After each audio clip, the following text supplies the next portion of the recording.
Well, I thought I'd make this video for my wonderful dear mum to say a massive thank you for being a stay-at-home mum, because thanks to you, you really made my life wonderful. I just had such an amazing childhood. I never wanted to grow up. And it's thanks to my dad as well for making that possible. I know, Mum, that you sometimes had a part-time job, but I never missed you because you were, because I was in bed, I didn't know you had a job. So I always felt secure. I always felt safe. And, I just love being a kid. My childhood is something that I feel so lucky to have had. And, I look back on my childhood and I think, gosh, that was just amazing. Such a magical, wonderful experience. Life is full of ups and downs, isn't it? But the lucky thing for me, and I just feel so very fortunate that I've had more wonderful experiences than bad. And that is thanks to my childhood, because I can really look back at some of the fantastic memories I've got, like when we moved down to Hastings and it snowed, and I remember playing in the snow and just laughing and giggling. And I also remember my first school experience, singing "This Is the Way We Wash Our Hands," and really sort of enjoying being around people. And I mean, Mum told me that, when I was young, I've always been sort of quite independent, like a little girl. I was probably about, 3 or 4, something like that. I would go down to the sand pit and get completely filthy dirty, and I come back, hair full of sand, and I'd knock on the door, "Mum, apple, biscuit," she'd tell me. I mean, can you imagine that? I've always been very independent, where I'd be like, yeah, this is what I want. I'm going to ask for it. I've never been scared to ask for anything. And I think that's just such a wonderful thing. And I think I got to thank my family for that, my mum and my dad for that, because, they gave me the confidence to be like that. And I'm just looking back at also, my first Christmas that I remember when we moved to Bexhill Road in Hastings, and just being in the school and watching the nativity and feeling, oh my gosh, Father Christmas is coming, he's coming. This is so wonderful, it's so magical. And listening to the Christmas carols and watching the nativity play, it was just so beautiful, and such that memory will never leave me, because for me, believing in Santa Claus was just an amazing experience. I cannot even, I don't know how to explain it. As a child, it's just so wonderful. I mean, that's the thing that I loved about being a child, the imagination, the belief that anything is possible, that man is going to deliver some wonderful presents and you're going to have a fun time at Christmas, with your family, and it's a family time. It's just so invigorating. And I just love that. I'm just trying to think back. We were so lucky because my nan moved us down to Hastings when my parents split up, and my mum met a wonderful man who's my dad right now, and he raised us, and I'd always call him Dad because he is my dad. He raised me, I mean, I'm lucky enough to have 2 dads. My other dad, it's a long story, but, he just wasn't able to be a dad, and it's not his fault.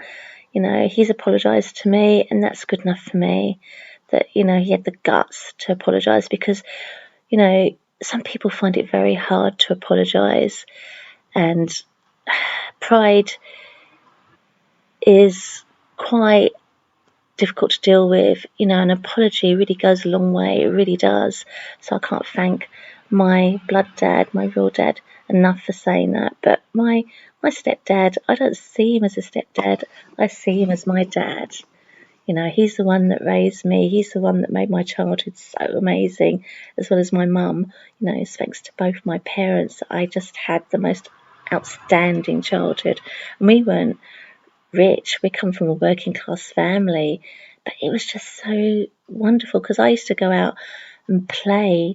And I remember, you know, getting really excited. We was in Bexhill Road. We lived near the beach. My nana bought this wonderful house.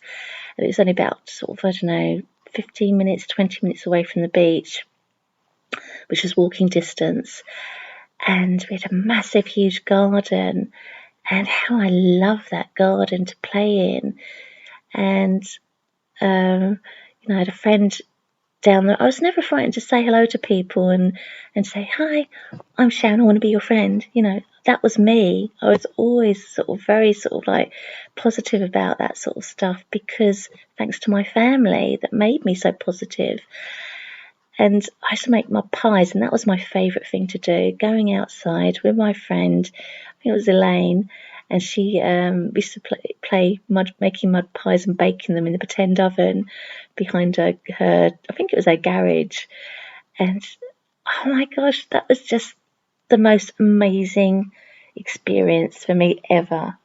I didn't need fantastic toys or I remember wanting Tiny Tears and being disappointed I didn't get it. But that was so stupid because, oh my gosh, just being able to go outside and just have the imagination. I was always outside. I was always outside playing. And, you know, I remember going to the beach, you know, having picnics on the beach and swimming in the sea and learning to swim in the sea and going to the park and learning to ride the bike for the first time, and my dad helping me in the bike. You know, I couldn't touch the ground, but I wasn't scared because they made me feel like I could do anything. That's how my parents made me feel. And, you know, I struggled in school, but I never felt that I was stupid because they never made an issue out of it. They tried to help me. I remember going to after school maths lesson. I remember Tarzan, black and white Tarzan, being on TV and thinking, I don't want to go to this maths lesson. It's going to be a waste of time because of being dyslexic. I just didn't. It was a waste of time. Bless my parents for paying for this and trying to help me, but it was a complete waste of time because I just couldn't remember the stuff. It was just a subject that was just something that I couldn't do. And, you know, it's no fault of anybody else's, but it's just the way it was. Anyway, we used to have our cousins come down and they used to stay with us through the holidays. Sometimes, not all our cousins, because sadly some of our cousins live too far away, which is a real shame because I would have loved to have them around. They're such lovely people. But, you know, we got to sort of play, you know, Dad would make these obstacle courses in the back garden. I've got some cine film, and my nan, she was an orphan, so because she had no pictures of her as a child, and you know she had a really unhappy childhood, and that's another story. But my gosh, I admire my grandmother so much because she went above and beyond to make sure we got the childhood she never had by taking lots of photographs, by, you know, getting a video camera and videoing everything we did. And I can look back at this cine film and really relish all the wonderful, fantastic times we had. And, you know, she was really there for us. You know, Nan moved us down to Hastings because I had asthma, and she was really worried about me because, you know, I had to go into hospital, etc. And that's another story.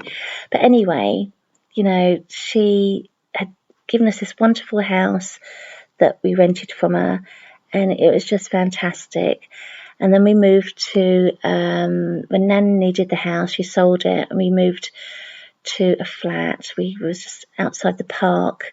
We had the park right outside our flat because we didn't have a garden.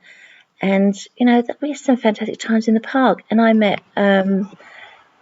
one of my friends there. And before I met this friend, I had one of my best friends in Bexhill Road, and Carol. She was just, well, she is still amazing. We're still friends. And, she used to, walk with me to school, and we used to go into the sweet shop. I mean, that's what got me to school, to be quite honest. I was taught ITA English, so twaddle. So school was rather complex for me. But anyway, yeah, the sweet shop used to get me to school. And also because I was able to walk to school with Carol, and we just used to laugh all the time. I remember Doctor Who and black and white Doctor Who, and us hiding behind the sofas because it was so scary for us. And boy, have things changed. And this was black and white Doctor Who. The Daleks. The Daleks were just like, oh, that's so scary. And we just hid behind the sofa. But yeah, it was just fun times. And I can remember, when we moved to Bexhill Road, and missing her because, she was also not in my class, which is a shame. So I missed out on not spending time with her in school as much. But we always used to make time for each other after school, which was lovely. And I always remember just having lots of friends and just being really, really happy, a really happy child, and just being able to go and visit my grandparents as well, and my aunts, etc. And it was just lovely, really, really lovely. And also remember Nan trying to get the family together, and we used to play, I think it was Newmarket. And my Uncle Dave is such a lovely, lovely man. I'd absolutely adore him. And he used to be so funny, and he's still funny, really funny. And he used to make us laugh. We used to play Newmarket, and I remember being so excited because you get the little pennies out and the 2p's, and it was just such an exciting game for me as a kid. And the funny thing is, I've never been into sort of like gambling or anything like that, but that was just such a fun Christmas game to play that I could just go and do and drop it. It wasn't something that became addictive or anything. It was just fun, just a little bit of fun. When we lived across the park, I used to take our dog Mary for a walk in the park, and it was such a beautiful park, Alexandra Park in the Hastings. And we used to play in swings, used to go for walks with my sister and everything. And I had a friend, Meryl, who was just, I was very fortunate to meet her when I was in, I think it was primary school. And I remember being there with no friends at all, and then Meryl coming along, and, she just made it all better. Just having that best friend was just something that, I really treasured. I really miss Carol. So I was just so lucky that I had Meryl then. And the stuff we used to get up to was just like crazy. We used to be called, she used to call me Rat, and she was Bag. It'd be Rat Bag. And it's just like comical, the stuff we used to get up to, like making stink bombs and that, and thinking about putting those under the teacher's chair. And little mischiefs we really were. I feel sorry for her brother because he really went through it with us. And looking back, I feel really bad. It's amazing what you can do as a kid or as a young adult and not really think about other people sometimes. I mean, I think thanks to my, upbringing, I can really sort of, I don't know, I just wanted to give my daughter what I had. I really did. For me, money just has never been the issue with me. I don't care about money. I don't care about going to the hairdressers, having my nails done, massage, whatever like that.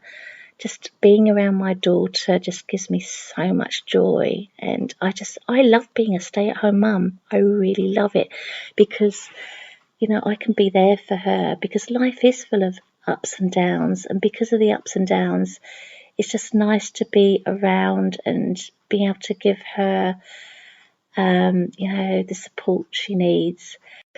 I remember my mum singing Puff the Magic Dragon to me, which was a little children's TV show, I think, back in the 60s.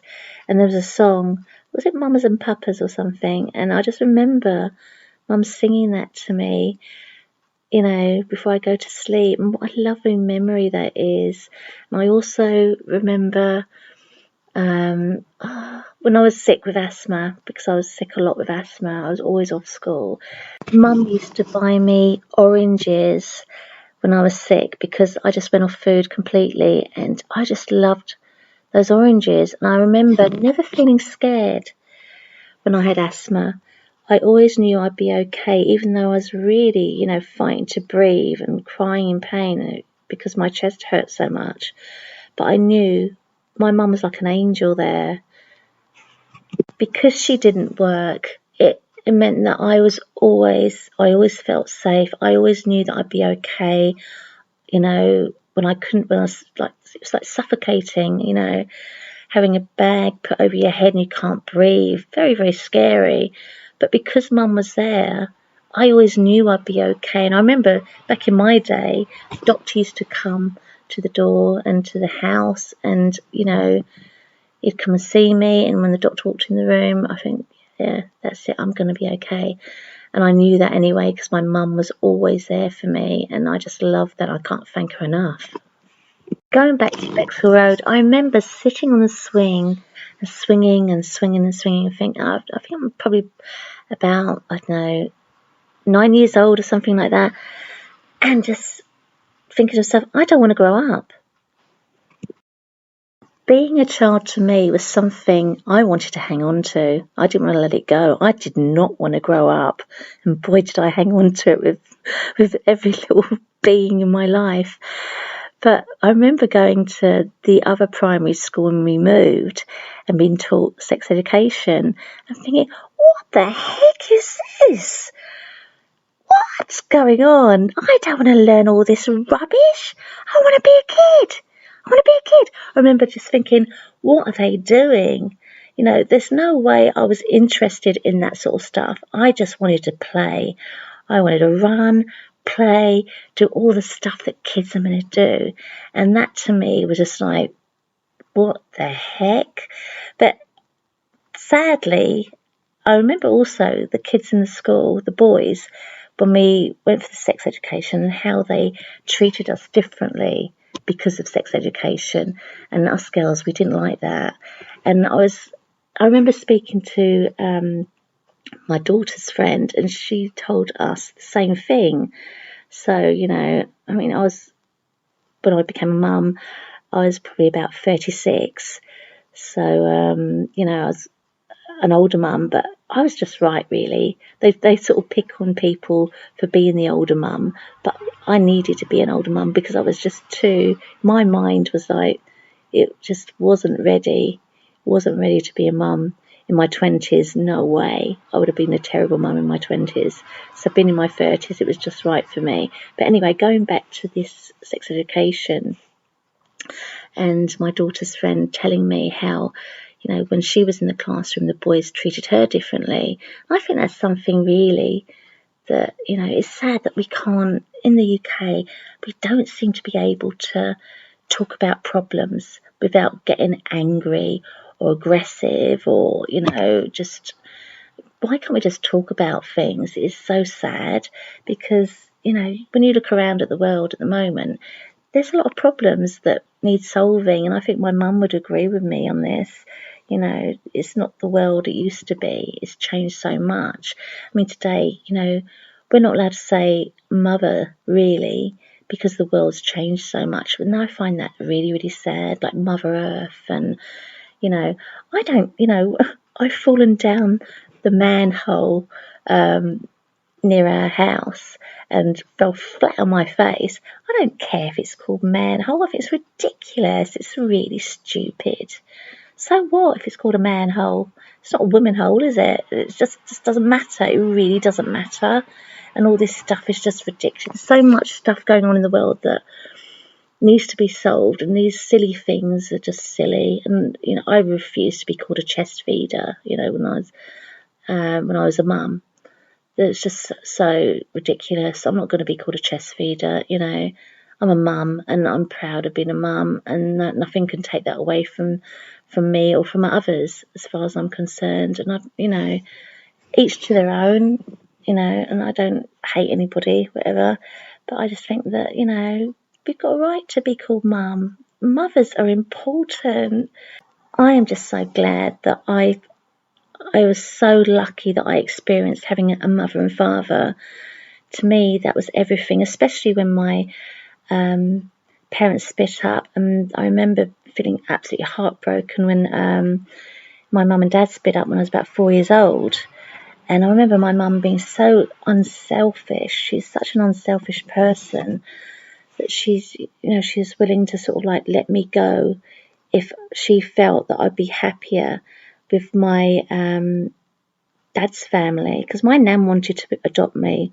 My dad's mum wanted to adopt me and have me as her own. I mean, that must have hurt my mum so bad. It really must. You know, I adored my grandparents. All my grandparents, fantastic. But I'm so glad that I got to grow up with my mum.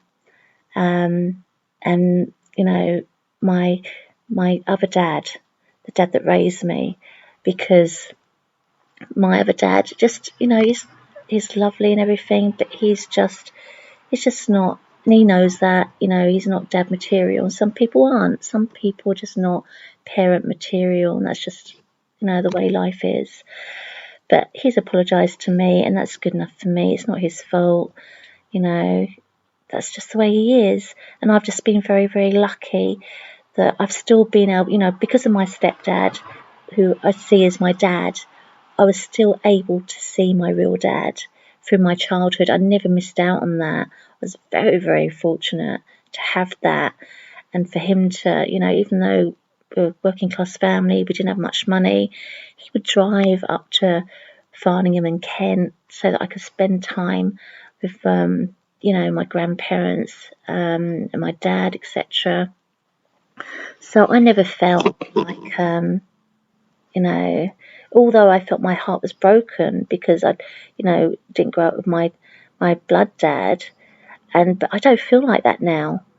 I just feel, you know, I wouldn't have had the childhood I had if I'd have had my blood dad. You know, I had the most amazing childhood thanks to my stepdad and my mum and my grandparents, etc., and all my friends. So, you know, I wouldn't change a thing. I really wouldn't. And it's thanks to my daughter that, because I remember feeling like I had half a heart. As a kid, you do. You know, you can't help but feel that when you don't have both your parents together, as a kid, you can't understand that you just need that. You need that for some reason. Even though wonderful things are happening in your life, etc., you still feel half a person, and it's not your fault. But it wasn't until I got older and I had my daughter that my heart no longer was half a heart, but she healed my heart into a whole heart. So I can't thank my daughter enough for giving me so much love that it actually healed my half heart into a whole heart, and I just feel like a whole person now, thanks to her, thanks to the love she gave me. And that's the wonderful thing about being a mother and having children, and the love these children can give you. You know, they really do make you feel like a whole person. And yeah, so I can't, you know, for me, being a stay-at-home mum has been an absolute blessing. It really has. And even though through the struggles, the financial struggles, I don't care about money. I don't care that I can't drive, that don't go to hairdressers, don't have my nails cut, etc. Don't go on holidays abroad. It doesn't bother me, because the love I have for my daughter is enough for me. It really is. And it's something that gives me a lot of joy. Yeah. So, you know, for me, I feel that there are mums out there that have to work, and I really admire them, or there are mums that want to work. I admire them too. You know, if that's what they want, that's their life, it's up to them what they do. But just for me, I just feel that, mothers are undervalued and we should be respected. And, we give birth to life. We create, and that's such a beautiful thing, and that shouldn't be taken away from us. So, there is a lot of bullying that goes on for stay-at-home mums by some women, etc. And that's sad. That's really sad that they cannot just sort of let us be who we want to be. All these other groups of people are allowed to be who they want to be, so they should just let us be who we want to be. Because at the end of the day, having my mum at home was the most amazing thing for me, and I would have not wanted it any other way. It's thanks to my mum and my dad that I've been able to go into the world and just be who I am without caring. I don't care what other people think about me. I know that I'm different to other people. It's like, the Japanese knotweed. People hate Japanese knotweed, but I've turned that into a positive because I've used that to, cure my asthma with organic plants, etc. I had asthma for 48 years, so now I'm asthma free.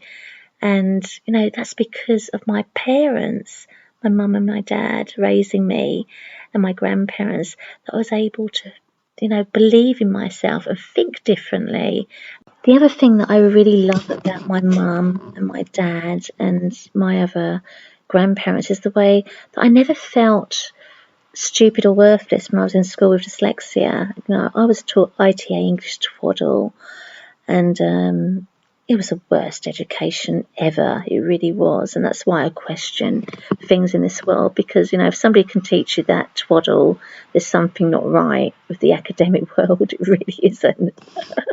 But anyway, when I went to school and come back with my exam results, etc., my parents weren't interested. As long as I was happy, that was the most important thing to them. Back in the 80s, I got paid to go to college, art college, to study graphic design. I was paid by the kind taxpayer £25 a week. And actor Michael Sheen, there's a video on YouTube where it talks about how the working class families these days do not get support in the arts. And with the coronavirus the way it is, the arts industry is dying, because, it's just awful. It's so sad because there's no funding for it, and because of the virus, etc. So I feel that, I want to do what I can to save the arts, because they are so important for everybody. It's part of our life. The cavemen drew pictures showing us how they lived. And so we started with art. Art is our whole world. Everything we do involves art. And it's something that we really need to save and treasure and support. So, I remember drawing as a kid. I used to draw all the time, and my grandparents, my granddad actually worked in a paper mill, so I always had lots of paper to draw on. And I remember taking that paper into school and saying, "Come on, let's all draw." But that was, that was great, that was the person they made me into. I wasn't scared to go, "Come on, let's go and do this." And I think I've always been like that. But some people just don't want to join in. Fair enough. But some people do, and it's part of life. But anyway, that's my little video, and I just want my mum to know how much I love her and I adore her, and my dad, both my dads. I love both my dads, but I want to thank my dad for raising me and for making it possible to see my other dad and my grandparents. Yeah, I am just one very lucky person. So the message here is, money is not, you need money. You do need money to survive, etc. It's not the be all and end all. It's the memories, the wonderful memories you have that makes life so fantastic. It's the people in your life that makes everything wonderful and happy, and that's what we need to remember. So yeah, I hope more people make videos and just say thank you to their parents and grandparents for just making their life wonderful. And if they don't have that, that's just so sad. And I feel for children like my nan, who was an orphan. You know, she had a dreadful childhood, but she made our childhood something that I can really look back on with great admiration and joy. So yeah, I'm going to sign off now and say, share your stories with me, because stories are so important. And if you're a stay-at-home mum, don't let anybody bully you, because you are worthy of so much more. We as mums, I remember going to doing a part-time job and asking my other half to take the trash out, and he didn't do it. So we ended up with a big problem because he didn't take the trash out. And that's not his fault. He was busy, etc. So, and he doesn't do the washing up, or he doesn't do anything in the house. So if I actually went to work, I would be so stressed out having to do absolutely everything, because running the household is a full-time job anyway, and I admire any mum that does a full-time job and, has to do everything in the house and raise kids. My gosh, that really does take some work. It really does. And it must be very stressful. I'm just glad. I think that's why I'm not stressed out, because I don't have all that to contend with. I just have the house. And even that, because I spend so much time with my daughter, I'd rather spend time with my daughter and sort of like be there for her, because she's an only child, than worry about what the house looks like. I mean, I used to be such a perfectionist. I really did. Everybody in my family and friends, my old friends, would tell you that the house used to be immaculate. But I don't care anymore, because she's more important, and I'd rather give my time and energy to her than anything else. So, and that's what I love about being a mum for me. So do leave me comments below, share your stories with me, and have a wonderful week. Bye bye.